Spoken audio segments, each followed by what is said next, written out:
Now the other thing you can do with your template, which makes leaves or feathers, is more magazine pieces. We try to give you some light colors and some darker colors.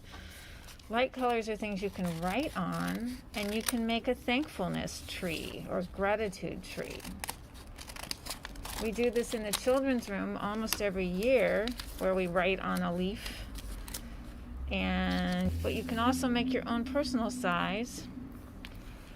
So, and then I might even want to make bigger leaves, but things that I'm thankful for, let's see. I'm thankful for health right now.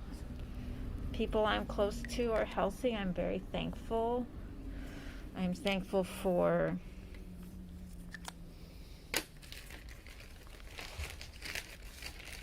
family. Oops. So this is where you're going to need to have your own pen. Crayon is not working. And I don't think markers will work. I think I need Sharpie. So permanent marker. So again, you may need a grown-up or an older kid with you if you don't usually use permanent markers by yourself. So in your kit, you get a little bit of brown packing paper. When I looked online with different ideas, there was one where someone put their brown paper on the edge of their window and made it a nice long trunk of a tree. And I'm going to even cut the top to make branches.